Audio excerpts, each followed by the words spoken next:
La journée du 3 décembre est associée à la Journée internationale des personnes handicapées. Cette journée est reconnue depuis 1992 par les pays membres de l'ONU comme un jour spécial, à la fois pour les autorités étatiques et surtout pour chaque citoyen. Une journée spéciale pour l'État, car elle est l'aune grâce à laquelle l'on peut mesurer la politique publique de l'inclusion d'un État. Spéciale pour les citoyens, car elle mesure le degré d'humanité de chacun, porte en lui-même, en permettant à chacun de prendre conscience de son rapport avec cette catégorie de vulnérabilité. Ainsi, cette cérémonie offre l'occasion au bureau du secrétaire d'État à l'intégration des personnes handicapées de rappeler à toutes et à tous que les personnes handicapées portent en eux cette humanité qui les rend égales à tous. Ce sont ceux seulement qui n'ont pas des oreilles et qui n'ont pas des yeux, qui n'ont pas de cœur, qui n'ont pas cette humanité, qui se bouchent les oreilles et n'entendent pas le cri. Entre 12 à 15% des personnes handicapées en Haïti, malheureusement, beaucoup de nos partenaires se bouchent les oreilles et nous laissent fuir dans nos propres huiles. C'est pourquoi nous célébrons cette année la Journée internationale des personnes handicapées en Haïti autour du thème « Même services et opportunités pour tous ». Le thème de cette année se résume en 3 mots: leadership, handicapé, inclusion. En appuyant sur la réalité de chaque personne handicapée, cette journée n'est pas une journée de célébration, mais plutôt celle d'un nouveau départ. Le BCF réaffirme sa volonté de travailler pour le secteur à travers un plan de relance et de rénovation. Ce plan, désormais, comme le socle et le fondement de nouvelles initiatives que nous engageons au sein du BCF. Parmi les nouvelles initiatives, nous avons le plaisir de vous annoncer officiellement la création d'un centre de documentation et de recherche spécialisé sur le handicap, qui vient en appui au Centre national de l'inclusion. Je vous fais économie des détails concernant ces 2 centres qui vous seront communiqués par les membres de mon cabinet. Toutefois, j'ai jugé utile de vous dire que ces centres sont 2 points considérables dans le plan de relance qui s'inscrit en ligne droite avec la Convention des Nations Unies relative aux droits des personnes handicapées adoptée en 2006. Ils sont aussi importants pour nous, car grâce à eux, nous renforçons la mise en application de la loi du 13 mars 2012 portant sur l'intégration des personnes handicapées et celle du 3 juillet 2018 portant sur l'accessibilité universelle des normes bâties. Le plan de relance du BCF s'inscrit dans l'objectif de réduire de façon significative la perception de la société sur les personnes handicapées qui ne cessent de réclamer leur place et leurs droits. Le plan de relance permet au BCF d'établir clairement les bases d'une nouvelle politique publique de l'intégration en s'alignant sur des objectifs du développement durable à l'horizon de 2030. Je répondrai par ailleurs qu'Haïti doit cesser de voir les questions du handicap comme une fatalité et doit aborder cette problématique sous l'angle scientifique. En cette journée internationale de célébration Je voudrais rendre hommage aux personnes handicapées pour leur courage, leur résilience et leur significative contribution dans notre société. Malgré leur marginalisation et leur exclusion incompréhensible. Cette journée nous offre une opportunité supplémentaire de réaffirmer notre engagement collectif à bâtir une société inclusive où chaque citoyenne, chaque citoyen doivent trouver sa place par la reconnaissance et la réaffirmation des droits et libertés universelles de la personne humaine. Nous vivons dans un monde injuste, à maints égards.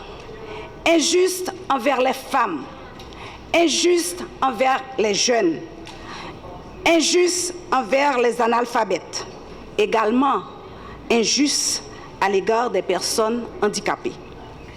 Aujourd'hui, 3 décembre, ce jour dédié aux personnes handicapées, plus que de la sensibilisation, nous avons besoin de redonner espoir aux uns et aux autres, à toutes celles et à tous ceux victimes de ces phénomènes avilissants et déshumanisants de marginalisation et d'exclusion sociale.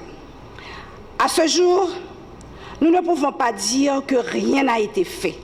La création du Bureau du secrétaire d'État à l'intégration des personnes handicapées, BCF, comme organe d'État dédié à la prise en charge des personnes liées au handicap.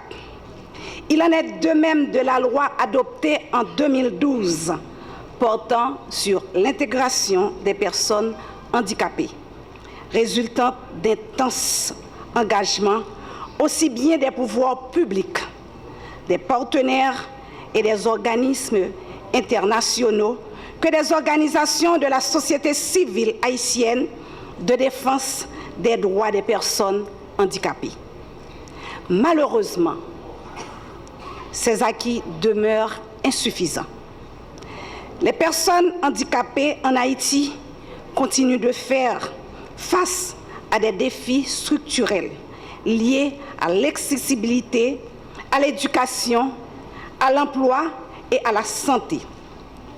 En clair, les progrès sont lents et les phénomènes de la violence des gangs armés est venu compliquer la situation des personnes handicapées. Contraintes d'abandonner leur habitat pour aller grossir les rangs des déplacés internes dans des campements inappropriés. La situation des personnes handicapées nous interpelle toutes et tous. Mais c'est avant tout la responsabilité de l'État et du gouvernement d'apporter des réponses aux problèmes du handicap dans notre société. Je prends donc l'engagement, au nom de tout le gouvernement dont je fais partie, de promouvoir l'inscription de l'inclusion, de l'accessibilité et de la durabilité dans les stratégies sectorielles et aussi dans les cadres programmatiques clairs et réalistes, sinon réalisables. Ces 3 critères, dis-je, inclusion, accessibilité et durabilité, devront servir donc de balise à l'élaboration, au pilotage et à l'évaluation des politiques publiques mises en œuvre par les différents secteurs gouvernementaux. Je pense déjà cette année, on est dans la 2e crise de violence provoquée par des gangs armés. Et donc, on peut constater très facilement, seulement sortant, quelques centaines de mètres d'ici, quelques kilomètres d'ici, les difficultés sont augmentées énormément pour les personnes en situation de handicap. Et là, on parle pas seulement d'accès à l'école, éducation, accès à santé, accès à une vie même dans des conditions très très basiques, mais on parle des difficultés énormes. C'est de se rendre d'un lieu à un autre, de pouvoir fuir les gangs. Et donc, cette situation de crise humanitaire, crise sécuritaire, je dois dire, il est aussi une crise énormément profonde pour les personnes qui vivent en situation de handicap. Je ne dis rien de nouveau, parce que vous le savez mieux que moi, mais je me rejoins de tirer cette sonnette d'alarme pour vraiment amplifier votre voix, amplifier et essayer d'augmenter la connaissance de ces situations énormément précaires, dangereuses. J'ai parlé avec des familles qui ont dû laisser un membre de leur famille parce qu'ils ne pourraient pas l'amener en fuyant les gangs.